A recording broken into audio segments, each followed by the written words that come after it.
Hey everyone, welcome back. Ready to dive into a classic. Today we are tackling Pride and Prejudice by Jane Austen. And just so you know, there's a lot more to this book than just the romance. We're talking social satire, commentary on class, and some really complex characters. And to help me break it all down, I've got our literature expert here. Yeah. Right, so think about this. Early 1800s, English countryside, the Bennet family, they're in a tough spot. They need to marry off their daughters because back then, a woman's financial security, it all depended on her husband. And with 5 daughters, let's just say Mr. Bennet is feeling the pressure to find some wealthy husbands. Austen sets the whole thing up perfectly right from that first line. It is a truth universally acknowledged that a single man in possession of a good fortune must be in want of a wife. I mean, it sounds like a rule almost, doesn't it? But under that, Austen is making a pretty sharp comment about how women were treated back then. Exactly. It's Austen's way of pointing out how ridiculous it is that a woman's worth was tied to her marriage. And the thing is, she does it with so much wit.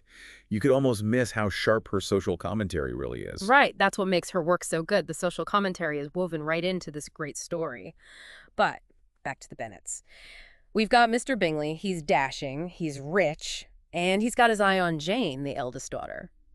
But Bingley didn't come alone. He brought his friend, Mr. Darcy. And Darcy, well, let's just say he does not make a good first impression. So you've got Bingley, he's like sunshine. And then there's Darcy, brooding in the corner. Yeah. It's really interesting how Austen uses those different personalities to show us what society expected. Absolutely. Bingley's the charmer, right? Yeah. He's what society wanted a gentleman to be. Yeah. But Darcy, he's got that arrogance that came with being wealthy back then. And remember that first ball? When he refuses to dance with Elizabeth, he actually says, and I quote, that she's not handsome enough to tempt him. Can you imagine? That scene is so important because it shows us right away the conflict between Elizabeth and Darcy. She's independent, and he's all about his pride. He judges her without even trying to get to know her. And that tension between them, it doesn't get any better when these two new guys show up.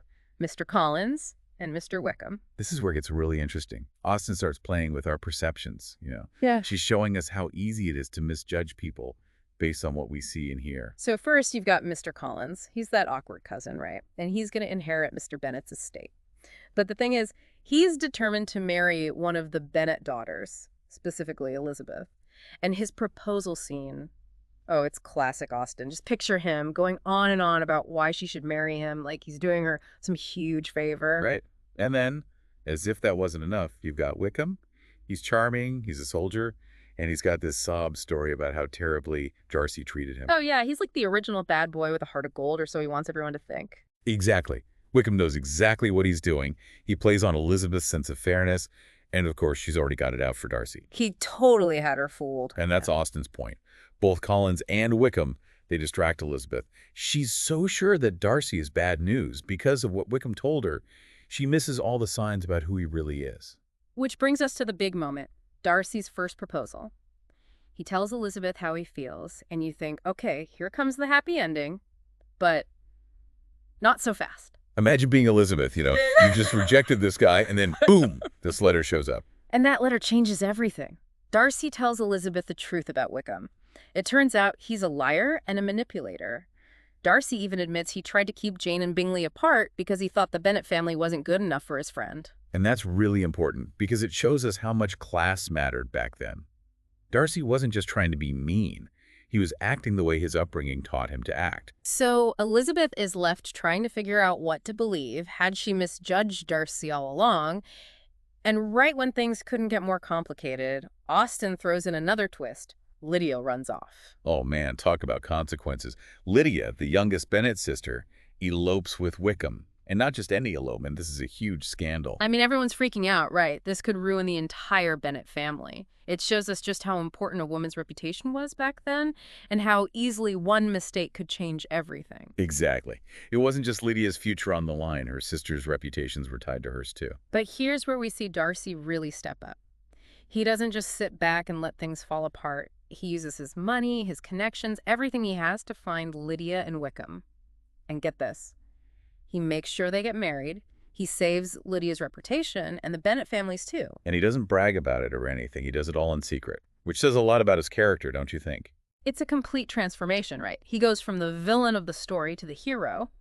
And of course, Elizabeth sees all of this. She's starting to realize that maybe, just maybe, she had Darcy all wrong. It's a turning point for both of them, really. Darcy's actions force Elizabeth to confront her own prejudices, Hmm. and he realizes how his own behavior has hurt Elizabeth in the past. So we've got all this drama unfolding, but we can't forget about Jane and Bingley. Remember Bingley? Our cheerful, optimistic Bingley. Well, he comes back, and guess what? He still loves Jane.